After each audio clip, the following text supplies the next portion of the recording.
Hello there, good evening and welcome to Business Brief here on TV3. My name is Michael Ubudu. Let's bring you summaries of some other stories that have been making the rounds in the world of business before we come to our top story for today.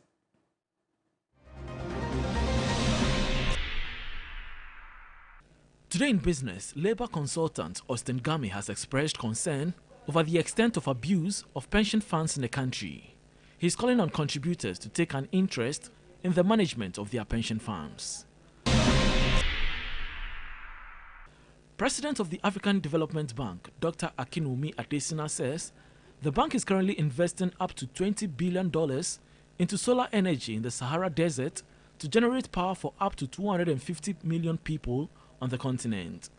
The AFDB, which has been instrumental in providing funding for the continent's climate fights, says the investment will prove critical in elevating African economies.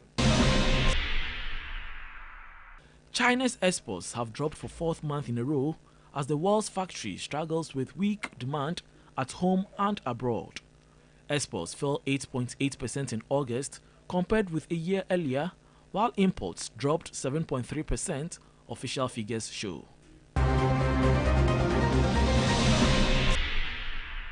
Let's now bring you our top story. As in a bid to boost insurance adoption under the African Continental Free Trade Area Agreement, the West African Monetary Institute, WAMI, is calling for unified insurance regulations amongst ECOWAS member states. In an interview at the 6th College of Insurance Supervisors of WAMI organized in Accra, the Director of Financial Integration, Suleiman Ital, said this will also go a long way to combat the persistently low penetration across the region. What is more important is really to harmonize. That's because we are going to have a single monetary zone, single currency, and then we need to harmonize everything, the rules. The rules need to be harmonized, so at least when you're in Nigeria, you're in Ghana, you're in Guinea, you know everything is the same. Now, for the development side, it's open. To me, it's really the operators. They know exactly where to go. We, as a regulator, the supervisor, and the state, we need to make sure that we have the appropriate environment for them to go wherever they want. If they decide to stay in the country, that's fine. If they want to go cross-border also, it's fine. But the key is, the fact is that the insurance penetration is low. We need to find a way to make sure that we increase that penetration rate. The Association of Young Insurance Professionals Ghana has indicated that it will work with other industry players to create more awareness. This, the association says, will aid in expanding coverage. Addressing the media, Country Director Lawrence Daniels says the association will enhance the image of insurance in Ghana through partnerships. As a young body, we'll be partnering this kind of bodies already in the system. We'll partner NIC in their advocacy, we'll partner GIA, we even partner IBAC and CELAC. You know, there's already something going on in the country for advocacy, at least to correct this kind of bust, the evils, the wrong stickers people use and stuff. So as we partner them, we'll be able to impact them more, especially with the youth. Because if the youth understand it more, I mean, this kind of errors won't be encouraged. So our focus, as I mentioned, is the youth. So as we partner with the NIC and the GIA, I believe these errors won't be in existence.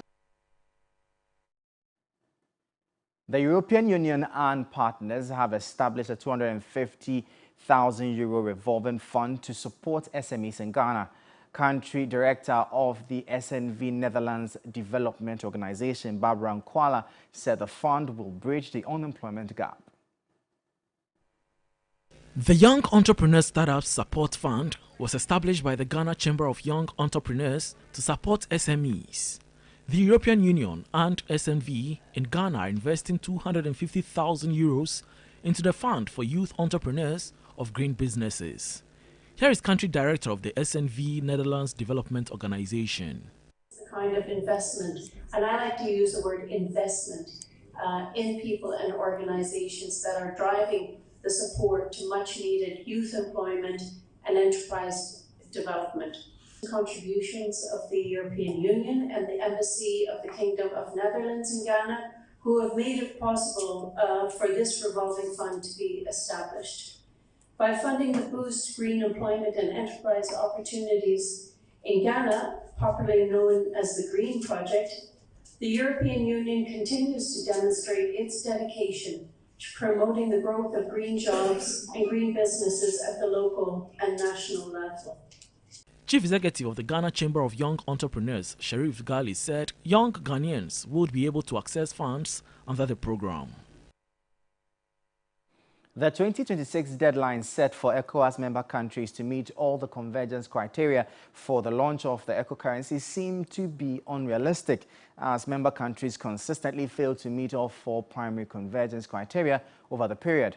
At the opening of the 46th Joint Ordinary Meeting of the Technical Committees of the West African Monetary Agency, Director General of WAMA, Momodu Dambasaho, called for a review of strategies and reforms to ensure member states align and overcome the challenges.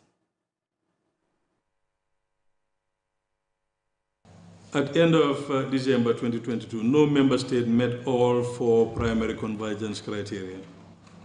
4 member states, Benin, Niger, Guinea, and Liberia, complied with at least 3 primary convergence criteria. In summary, while we have made progress in certain areas, there is a clear need for enhanced strategies and reforms to ensure that all member states align with our shared goals. Together, we can navigate these challenges and lay the foundation for a prosperous ECOWAS. As we review the Director General's progress report for the first half of 2023, we will gather deeper insights into our achievements and the road ahead.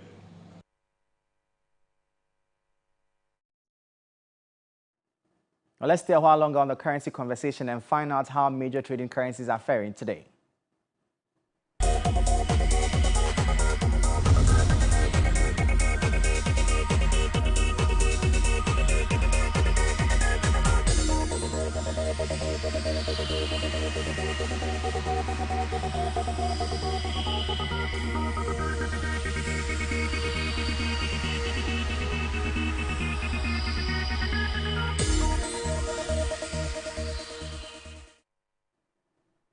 From the currency market, we move on now to the commodities market, and quite some interesting development. The price of cocoa has dropped by $43, is selling at $3,609 per ton. Gold, however, has shot up by $4.45, is selling at about $1,921. However, crude oil has seen some marginal decline by about 0.47%, a drop. It's trading at $90.17 per barrel.